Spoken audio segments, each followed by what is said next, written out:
안녕하세요. 올해 30살인 인생의 산막이 시작되는 해인데 어처구니 없게도 철 안 들고 지대로 생각 없이 사는 시댁을 만난 바람에 아주 험난하고 힘들게 2021년을 시작했습니다. 얼마 지나지 않은 새해지만 저는 그 어느 때보다 누구한테 말 못할 정도로 힘든 시간을 보냈으며, 그래서 그 어느 때보다 제 스스로가 독해지고 또 치열했던 순간을 겪었어요. 아직도 후유증이 남은 저의 사연을 씩씩하게 들려드리겠습니다. 저는 외고를 졸업했고 나름 상류 대학이라 불리는 4년대 대학을 졸업했습니다. 태어나서 공부를 소홀히 했던 적이 없었고 그 과정에서 경쟁이란 것을 처음으로 배웠던 것 같아요. 내가 실수를 해서 좋은 성적을 받지 못했다면 그것은 곧 나와 비슷한 성적을 가지고 있던 아이의 성적이 더 좋을 것이라는 걸 의미하는 것이었고, 그렇게 사소한 것들을 두고 희비가 엇갈려 보길 몇 번 겪고 나니 자연스럽게 내가 더 잘하고 싶다는 경쟁의식을 배워나갔어요. 더 잘하고 싶으니 더 공부를 열심히 하게 되었고, 외고나 대학 등 열심히 한 결과로 얻게 된 타이틀들이 좋아서 경쟁이란 게 마냥 나쁜 것이 아니라는 걸 또 느지막이 배워나갔죠. 학교를 졸업하고 나서는 유니콘 기업으로 불리는 회사에 경력도 없는 사회초년생인데 좋은 연봉을 받고 입사를 했고요.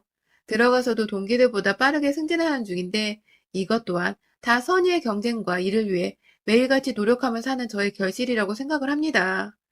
그렇게 살았던 제가 연애 6개월 만에 결혼을 했습니다. 더 빨리 할 수도 있었는데 1년을 만나보고 결혼하라는 부모님의 반대를 겨우 무릅쓰고 설득하다 반년으로 합의를 보고 제 딴에는 오래 기다린 것이었습니다. 남편은 프리랜서 사진작가였는데 개인 작업실이 있어서 주기적으로 자잘한 명함사진부터 시작해 커플이나 가족사진 같은 것들도 많이 찍더라고요. 저는 그런 남편의 작업실에서 친구 둘 데리고 우정사진을 찍으러 갔다가 남편을 처음 만나게 되었고요. 남편의 작업실은 그 동네에서 핫한 사진관이었고, 초록창에서 검색을 하고 예약을 미리 했었던 친구의 말에 따라 저와 나머지 친구 한 명은 각자 퇴근 후 그곳으로 바로 찾아갔습니다. 제가 일하는 곳과는 달리 작업실이 있던 동네는 대학가여서 그런지 굉장히 핫하고 또 활기찬 간판들이 거리 골목 곳곳마다 아주 줄을 이루고 있었고, 내심 오랜만에 영한 분위기의 동네에 왔다는 이유로 친구들과 전 동네 입성부터 상당히 들떠있었죠. 일단은 남편 작업실을 먼저 찾아냈던 친구가 1등으로 도착을 했었고, 남편은 당시 이 친구랑 작업 전 분위기를 편하게 하겠다며 막 대화를 주고받고 있었는데요. 그 모습을 2등으로 도착했던 또 다른 친구가 지대로 오해를 해서는 저 둘이 썸을 타는 게 아니냐며 마지막으로 도착한 저를 구석으로 불러들여서는 사진작가와 친구가 서로 첫눈에 반한 것 같아 라며 호들갑을 떨었죠. 이 얘기를 먼저 듣고 나서 작업실 안으로 들어가며 남편의 얼굴을 처음 보게 되었는데, 머릿속에 당시 떠오르는 것은 바로 사랑과 전쟁이었습니다. 친구랑 썸 타는 가게 사장을 짝사랑하는 또 다른 친구. 뭐 이런 복잡한 관계가 막 생각나 버리기 시작했거든요. 제가 그만 남편의 얼굴을 보고서 첫눈에 반해버리고 만 것이었죠. 친구들이랑 기념사진을 찍으면서도 내내 긴장을 풀지 못해서 얼굴과 몸이 경직되어 있었고, 그게 남편한테도 다 티가 났었는지 남편도 촬영 내내 제 긴장을 풀어주겠다며 유독 말을 많이 붙였는데, 옆에 있던 남편과 썸을 타는 줄 알았던 친구가 저한테 귓속말로 너 좋아하나 봐. 네 스타일 아니야? 잘 어울리는데 하면서 오히려 저를 막 밀어주는 겁니다. 그 순간 어찌나 하늘에 감사했는지 몰라요. 썸 타는 줄 알았던 친구는 그냥 친절하게 대화를 주고받았던 것뿐이었고, 둘 사이에 아무 스파크가 없었다는 것에서 정말 천번 만번 친구한테도 그리고 남편한테도 감사해 했었죠. 그리고 이내 저는 남편한테 마음을 줘도 된다는 안도감이 들어서 했는지 몸 안에 쌓여있던 경직을 차근차근히 풀어갔고, 그렇게 저한테 말을 걸던 남편과는 초활량이 끝났을 때쯤엔 말까지 놓게 되었답니다. 대화를 나누다 보니 저희가 동갑내기에 학번까지 갔다는 것을 알게 되었거든요. 나중에 남편은 자기가 원래 손님이랑 나이까지 공개하고 말을 놓는 사람은 절대 아니라며 그렇게 편하게 말을 한 건 제가 처음이라면서 자신에 대한 오해를 말라고 당부를 하기도 했었는데, 지금 생각해보면 남편이나 저나 서로에 대한 호감이 커서 체면이나 일을 신경 쓰지 않고 그런 대화를 주고받으며 친해졌었던 것 같습니다. 함께 사진을 찍었던 친구들은 결혼식 촬영 때 제 들러리까지 해주면서 이 인연 잘 될 줄 알았다 하며 저희의 결혼식에 무척 신기해하고 또 반가워했죠. 저희 부부 또한 서로가 참 별나게 만났고 예쁘게 사랑에 빠졌던 만큼 결혼을 하고 나서도 이 사랑을 오래도록 이어가고 싶은 마음은 누구보다 컸습니다. 짧은 연애를 하고 결혼을 하는 만큼 다른 사람들에게 우려받던 대로 빨리 마음이 식거나 변하는 일이 없도록 하기 위해 결혼을 한 후부터 매 순간을 서로에게 다 쏟아부었던 것 같습니다. 싸움은 연애 때부터 줄곧 싸우기도 잘 싸웠기 때문에 결혼하고 나서는 각자 규칙을 정해서 심한 말 하기 전에 잠시 떨어져서 시간을 가져보거나 필요 이상의 말로 상대 심기를 건드리면 무조건 상대가 봐주기 전까지는 입을 절대 열지 않는 등 최대한 서로의 감정을 아프게 하는 일 없이 우유부단히 잔잔하게 살기 위해 알콩달콩한 신호규칙을 만들고 따르며 지냈어요. 문제는 이런 규칙들이 시댁 식구들 눈에는 굉장히 재수없고 또 여자의 일방적인 갑질이라고 생각이 되었다는 것입니다. 저희 부부는 결혼과 동시에 시댁으로 들어갔어요. 시댁이 2층 단독주택이었고 또 남편이 결혼 전부터 쭉 지하층 전체를 자기 작업 공간 겸 독립 공간으로 꾸며놔서 제가 몸만 들어가면 신혼집과 다름없이 보였거든요. 반지하지만 큰 창이 나 있어서 햇빛도 잘 들어왔고 부엌만 없을 뿐 화장실까지 자리하고 있어서 부부가 살아가기에 좋은 환경이었습니다. 제가 연봉은 프리랜서인 남편보다 몇 배는 더 받고 있었지만 그럼에도 불구하고 서울 아래서 아파트 한 채 사기엔 정말 턱없이 부족했었기 때문에 부모님께 아파트까지 받을 여력이 없었던 저는 깔끔하게 시댁에 얹혀 사는 것을 택한 것이었죠. 무엇보다 이것은 시부모님이 먼저 저희 부부에게 권유를 하셨던 것이며 서울 아파트 값을 대출받고 무리해서 사느니 그냥 가족들끼리 친해질 시간을 가질 겸 함께 살아가자고 아주 사근사근하고 따숩게 말씀을 해주셔서 저희 부부 또한 아무런 경계나 불편함을 느낄 것 없이 합가를 선택했습니다. 그런데 이게 아주 꼴사나운 사기 행각이었다는 것을 저는 결혼을 하고 합가를 하고 나서야 차츰 알게 되었습니다. 저희 시댁은 시부모님과 한 살 많은 형님, 그리고 남편, 이렇게 네 가족이었습니다. 이제 저까지 5식구가 되었죠. 지하실에 신혼방을 차리면서 규모가 생각보다 크길래 저희는 빈티지한 스튜디오 형식의 방을 꾸며보기로 했습니다.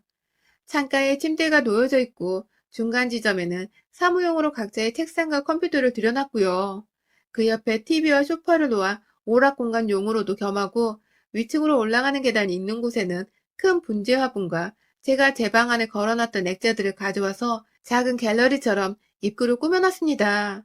결혼을 하기 전에도 인테리어에 관심이 많아서 관련 인스타그램도 많이 팔로우를 해왔었고 제 방도 늘 계절에 맞게 취미 삼아 꾸며보곤 했었기 때문에 신혼집 꾸미는 데엔 전 스트레스보다는 솔직히 더 큰 재미를 느꼈었습니다. 그런데 저희 시댁 식구들 눈에는 그게 그렇게 꼴사나웠다고 하네요. 대뜸 지하로 내려오신 시어머니와 형님이 헐, 집골이 이게 뭐야? 하면서 제 눈엔 너무나도 멀쩡해 보이는 저희 방을 정신 사납고 없어 보여. 라면서 이마를 찡그리고 입을 삐쭉 내밀어 마음에 안 든다고 하시는데 좀 너무하다 생각이 들더라고요. 하지만 그때 저를 더 신경 쓰이게 하는 것은 바로 시댁 식구들이 지하로 아주 마음대로 언제든지 막 내려온다는 것이었습니다. 그래도 둘 다 퇴근을 하고 나면 엄연히 결혼한 부부의 독립공간이고 그건 분명히 시부모님께서도 처음 저희에게 합가를 권하실 때 저희 두 사람의 공간을 전적으로 존중하고 터치하지 않을 거라고 쿨한 모습을 보이셨는데 결혼을 하고 나니 정반대였어요. 시도 때도 없이 지하로 막 내려오시는 바람에 제가 옷을 갈아입는 와중에도 발소리만 들리면 긴장이 되어 계단 쪽을 미친 듯이 살펴보면서 옷을 후다닥 입어야 했고 저희가 둘 다 잠들어서 입으려 해서 사랑을 나눌 때에도 계단으로 막 내려오려던 형님은 남편이 오지마! 하고 소리를 질러버린 바람에 겨우 막았던 적도 있었습니다. 그것 말고도 제가 출근하는 사이에 마음대로 지하방에 내려오셔서 제 옷장, 제 화장대, 하다못해 제 책상까지 뒤져서는 제 다이어리를 살펴보다가 제가 적어놓은 사적인 그날의 생각들이나 지출 내역 등도 정말 가리지 않고 막 보셨더라고요. 그걸 너무 아무렇지 않게 티내면서 나 그거 봤다? 하는 식으로 말을 하시면 저는 뒤늦게야 또 내 방을 뒤졌구나 싶어서 혈압이 올랐고요. 문제는 이것만이 아니었어요. 아침에 제가 출근을 해야 해서 평상시에도 아침밥을 챙겨 먹지 않아서 아침밥을 직접 차린 적이 없었는데 그게 너무 불만이시더라고요. 저는 제가 먹지도 않은 아침을 왜 차려야 하는지는 모르겠고 시댁에 오면서 출근길이 멀어져 아침에 더 일찍 출근 준비를 해야 하는 바쁜 직장인인데 굳이 백수인 형님과 시어머니가 계시는데 왜 제가 아침을 손수 차려줘야 할까 싶었습니다. 그럼에도 제가 어찌됐든 며느리니까 주말의 경우에는 다 같이 밥을 먹는 점심이나 저녁 때 직접 밥을 차리려고 노력을 하고 있었어요. 평일은 제가 퇴근해서 집에 도착하면 벌써 8시가 넘어버렸기 때문에 저녁을 먹기에도 애매해 대부분 그냥 패스했고, 그 때문인지 시댁 식구들도 제가 도착하기 전에 이미 저녁을 다 해치워 버리시는 듯 했어요. 늘 부엌에 설거지거리가 참 많았는데 그걸 씻지 않고 그냥 내버려 둔 적도 있어서 제가 저한테 하라는 소리인가 싶어 퇴근 후 무작정 설거지부터 하다가 남편이 뭐 하는 거냐면 저를 대신에 시댁 식구들한테 뭐라 뭐라 해준 덕분에 더 이상 하지 않아도 되었고요. 뭐가 되었든 요리를 하거나 치우거나 모든 일을 이왕이면 시댁 식구들이 좀 번갈아가며 같이 도와주면 될 텐데 주말이 되면 주말이니까 너가 해라는 식으로 기다렸다는 식으로 모든 부엌 일을 저한테 맡기시는 시어머니 때문에 제가 주말에 저는 정말 올해 결혼하고 나서 제대로 된 휴식을 취한 게 언제인지 모르겠더라고요. 원래는 주말에도 아침부터 상을 차렸는데 직장인에게 주말은 늦잠은 잘 수 있는 일주일 중에 행복이었기 때문에 겨우 말씀을 드리고 설득해서 제가 아침을 안 먹고 잠을 더 자는 것으로 결론을 내리기도 했습니다. 가족이 되었으면 그냥 서로서로 시간이 될 때 공평하게 일하고 도우면서 같이 살면 될 텐데, 저희 시어머니나 형님은 완전히 저를 한 번 제대로 일을 시켜야 한다고 작정을 한 사람처럼 제게 틈만 나면 모든 일을 떠넘기고 막 시키는 바람에 제가 지난 1월 동안에는 정말 맘고생에 몸고생에 살이 쏙 빠져버렸답니다. 1월은 거의 시댁에서 저를 떠보겠다는 심상이었는지 이것저것 하라고 푸시만 하더니 2월에 들어서면서는 아예 대놓고 널 싫다라는 뉘앙스의 태도를 보이기 시작하셨습니다. 제가 설을 앞두고 일이 정말 많은 바람에 거의 야근을 하면서 아침 일찍 나섰다가 밤 늦게 집에 들어오는 경우가 많았어요. 정상적인 가족이라면 이런 저를 보고서 힘들겠다, 혹은 수고했다라는 격려와 응원의 말을 남기며 힘을 주는 게 맞겠죠. 하지만 저희 시댁은 아주 기대를 저버리지 않았어요. 이번에는 회사를 다니는 시아버지까지 남일이라는 듯이 합세를 하셔서는 시부모님과 형님의 편에 서더니 집에 늦게 들어오는 저를 보고 첫마디가 바쁜 며느리 둬서 우리가 눈치 보여 죽겠네 라고 하시는 겁니다. 제가 놀다 들어온 것도 아니고 일을 하다 왔는데 그 늦은 시각에 녹초가 되어 들어오는 며느리한테 같은 회사를 다니고 있는 사람이 할 소리냐고요, 그게. 며느리가 아주 상전이다 라고 시어머니가 말씀하시면 옆에서 시아버지랑 형님이 같이 키득거리고 있고 제가 야근을 하느라 늦게 왔습니다 라고 하면 서울에서 일을 혼자 다 하나 봐 라고 비꼬셨어요. 솔직히 제 입장에서는 너무 힘 빠지고 열받는 소리였습니다.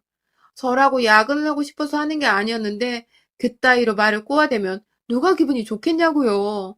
더 큰 문제는 저를 향한 비꼼이 거기서 그친 게 아니라 아예 소외를 시키기 시작하셨다는 겁니다.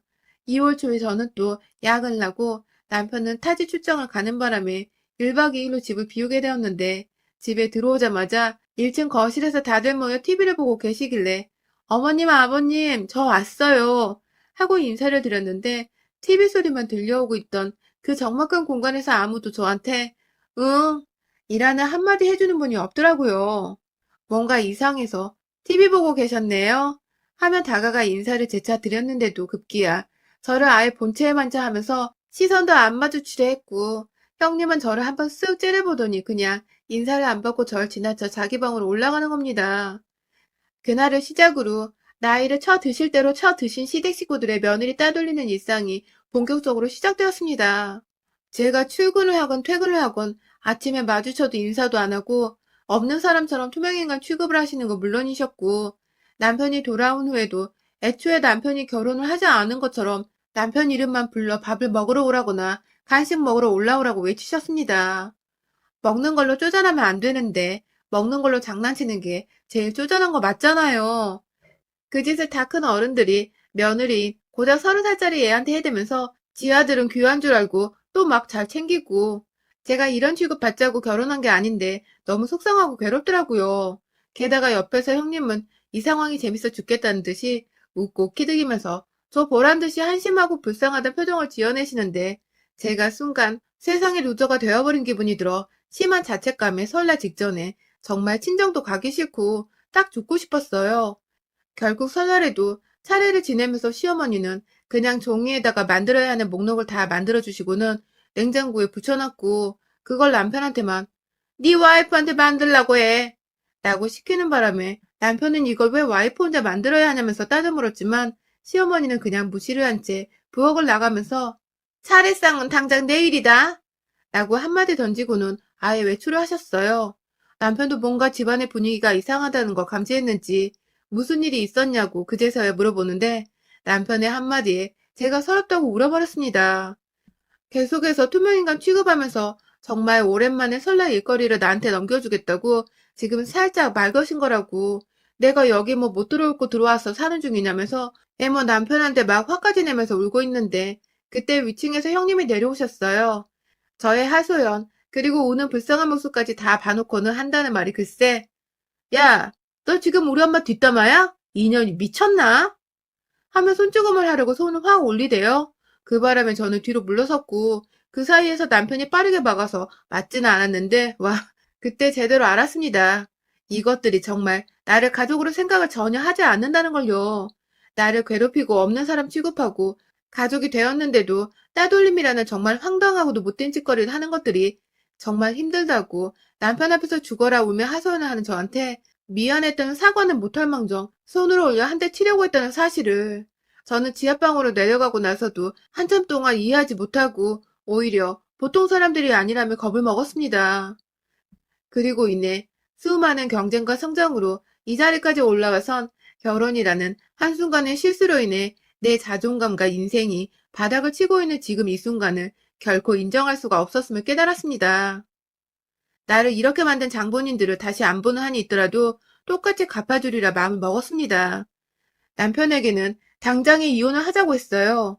시댁에서의 따돌림은 나를 그 어느 때보다 불행하게 만들고 있다면서 넌 내 배우자로서의 책임을 다 하지 못하고 있다면서 짐가방을 다 싸서 밖으로 나가려니 남편은 저를 붙잡으면서 마지막이라는 듯이 말하더라고요.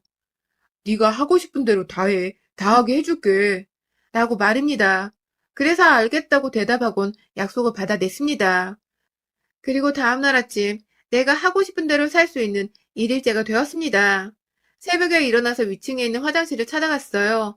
아침 똥 한 번 거하게 눈 뒤에 물도 내리지 않고 밖을 나와 다시금 지하에 있는 저희 화장실로 가서 샤워를 하고 출근 준비를 했습니다. 옷을 다 입고는 일부러 시간 여유를 많이 두고서 일어난 덕에 간단한 아침 정도는 먹을 수 있었는데 부엌에 올라가서는 일단 냉장고에 있는 반찬통들을 죄내 꺼냈어요. 그때쯤 슬슬 남편 아침 차려주려고 일어난 시어머니와 시아버지가 막 돌아다니기 시작하셨는데 화장실 쪽에서 시아버지가 으아! 이게 뭐야! 하면서 놀라 뛰쳐나오셨습니다. 아무래도 제 똥을 보고 하신 말씀이신 것 같았어요. 저는 끝까지 시아버지를 무시하고는 부엌에서 밥 한 공기를 퍼고 반찬통에 침 묻은 젓가락을 한 번씩 집어넣어 반찬들을 골고루 섭취했고요. 부엌에 와서 그 꼴을 본 시어머니가 야, 너 지금 뭐 하는 거야? 하며 아침 대바람부터 소리를 지르는데 아, 귀 따가워 씨바 라고 귀를 한번 파주고는 반찬통 위에 사르르 손을 비벼 뿌렸습니다. 의도한 건 아니었지만 귀지가 조금 제 손에 묻어난 건지 반찬통 위에 뭔가 가루 같은 게 막 떨어져 내리기 시작을 했는데 시어머니가 그 꼴에 기겁을 하셔서는 야 임마 하면서 또 소리를 꽥 저는 아우 시끄럽다고 씨바 하며 소리를 꽥 그럼에도 밥은 꼭꼭 잘 씹어먹고는 반찬통 정리를 하나도 하지 않은 채 그대로 출근했어요.